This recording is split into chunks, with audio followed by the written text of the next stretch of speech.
Hyderabad house কয়েক দশক ধরে ভারতের প্রধানমন্ত্রী ও রাষ্ট্রীয় অতিথিদের জন্য ব্যবহৃত হয়ে আসছে।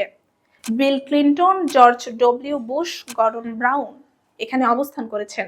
সর্বশেষ রাশিয়ার প্রেসিডেন্ট ভ্লাদিমির পুতিনও ছিলেন। কি আছে এই প্রাসাদে? হায়দ্রাবাদ হাউসটি ভারতের শেষ নিজাম মীর উসমান আলী খানের প্রাসাদ। তৎকালীন বিশ্বের ধনীদের মধ্যে অন্যতম ছিলেন নিজাম, এবং তার মণিমুক্তার সংগ্রহশালা নিয়ে নানা কিংবদন্তি প্রচলিত ছিল।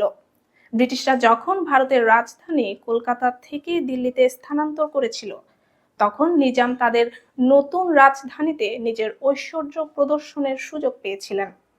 হায়দ্রাবাদ হাউসের নকশা তৈরি হয়েছিল ব্রিটিশ স্থপতি এডউইন লুটিয়েন্সের দ্বারা। প্রাসাদটি একটি দুর্লভ প্রজাপতির আকৃতিতে নির্মিত, যেখানে সম্মুখ ভাগের ষড়ভুজাকার প্রবেশপথ রাস্তার দিকে মুখ করা। প্রজাপতির ডানা দুই পাশের রাস্তার সঙ্গে মিলিত।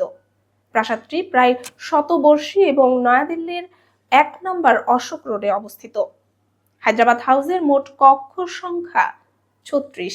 এতে রয়েছে একাধিক উন্মুক্ত আঙ্গিনা, খিলান, রাজকীয় সিঁড়ি, ফায়ারপ্লেস এবং ফোয়ারা।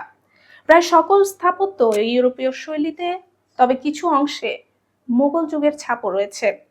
প্রাসাদের গম্বুজ ও বৃত্তাকার খিলানগুলো ইতালির রোমের প্যান্থিয়ন মন্দির থেকে অনুপ্রাণিত।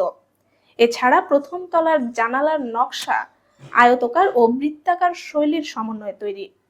হায়দ্রাবাদ হাউসের অবস্থান কৌশলগতভাবে গুরুত্বপূর্ণ।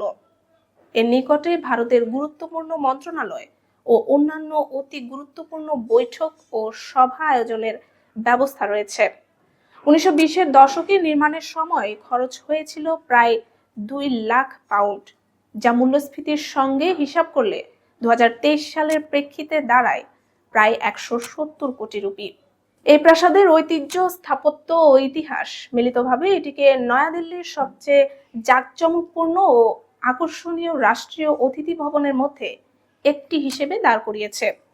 প্রাসাদের রাষ্ট্রীয় ভোজ, বৈঠক এবং যৌথ সংবাদ সম্মেলনের আয়োজন করা হয়।